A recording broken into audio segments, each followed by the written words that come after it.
Good evening. I'm really excited about the scrimmage. I thought as a football team that we got better.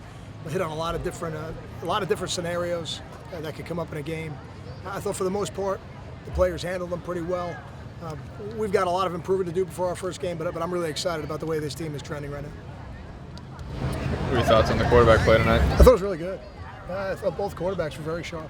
Very sharp. I'm anxious to see it on film and sit with the offensive staff and watch it, but for being out on the field and watching it, I thought both guys were really sharp tonight. How about Hayden in the 2-minute drill toward the end?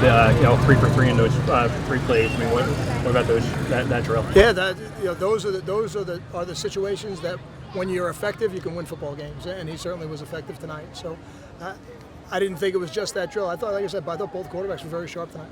It looked to us like you split it pretty evenly, the reps. What was the plan there? We tried to. I wanted to give both quarterbacks an opportunity to play with both groups, give them as much exposure as we could, as many reps as we could. Gio didn't get as many as I would like, but that's just the nature of the beast here when you get to this part of training camp with the bodies. But again, I think it was probably split pretty evenly. What went into the decision to go 1s versus 2s tonight? Well, last year we went 1s versus 2s, I believe, both times. This year we went 1s versus 1s in the first scrimmage. I think for the young offensive linemen, it's critical that they get a chance to play against what I think is a pretty good defensive line. And then tonight, you give the 2s a little more opportunity to do that as well. Some of those 2s are going to play for us. So when you're in the game, you're a 1. And we've always felt that here. So for some of those younger offensive linemen, I thought it was important. And for some of the younger defensive linemen, a guy like Kevin Wilkins, I think it's important for Kevin Wilkins to play against the first offensive line. You have new captains. Can you talk about their leadership qualities? You know, that group of 4 guys I thought were great choices by our team. And as always, there's always kind of a line of demarcation when you look at the voting and things like that. And there was no doubt that those 4 were the captains. Darius has done it. You know, he's somebody who elevates everybody around him. Leonte has really been such a high-performance guy in our program. It's not just what you see on game day. It's in the off-season. It's in the weight room. He really brings it every day. And Quentin Gauze is the same way. You know, Quentin Gauze has got the respect of just about everybody on this football team for the quality of the person he is. And he's played a lot of football for us, there's no doubt. And I think the younger players, and really even his contemporaries, watching Paul James go through, you know, and overcome what he's gone through the last couple of years, it didn't surprise me at all that they would vote Paul captain. Speaking about PJ, how concerned are you about him? I'm not. I mean, you never like to see a guy leave a scrimmage, but I don't think it's something that's going to be an extended period of time. What's left between now and making a decision on the quarterbacks? That's a great question. I know the first thing is I'm here to make you feel good. So I think the first thing we got to do is look at the film. You know, that's the first thing that will happen. And then we'll look at it, we'll see if we're ready to make a decision or not, and then we'll get to tomorrow and we'll practice and see who can take the corrections, because there's always corrections, regardless of how well we think they played. There'll be corrections that we have to make tomorrow and see who makes those corrections, and ultimately I'll make the decision.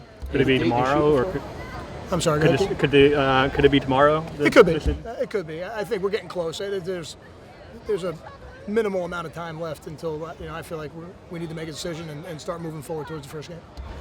Well, Justin Goodwin seemed like he handled everything tonight pretty well. Talk about his play. I thought Justin played really well tonight.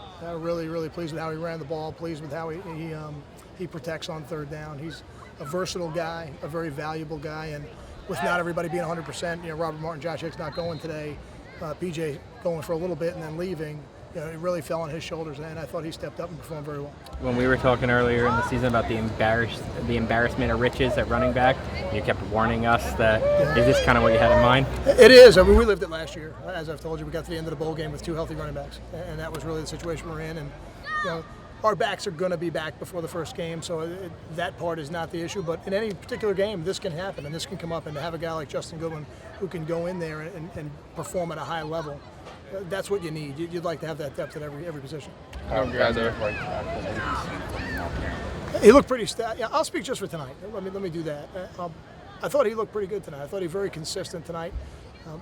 Did not. Again, I was on the field behind the offense pretty much the whole scrimmage, so he did not stick out to me in any way, which is a good thing for an offensive lineman. That means he's probably on his guys, probably doing a pretty good job blocking. I know guys get held out for various reasons, but it just seems like a long injury list. Are there any concerns, or is it more precautionary? There's some concerns and some precautionary. There's a little bit of both. And we'll put another list out next week, and we'll see where we're at. BTN being here add another element to this scrimmage? I think it's great. I think anytime we have the opportunity to get the exposure that BTN brings us, it's good for our program. It's good for our student athletes, and the players always appear to be genuinely excited when they see him. A beautiful night under the lights. What kind of momentum does that bring? As much momentum as it takes to get to Monday's practice. You know, we've got an off day tomorrow. Hopefully we can get some of the guys back that didn't scrimmage today. I think there's always a lot of energy when we come out here under the lights, and that's enjoyable for us as coaches to watch the players do it. More question. What's the goal going into the last week of training camp? The goal every day is the same. We just want to come out of the day a better football team, which means every individual player's got to try to go 1-0 that day.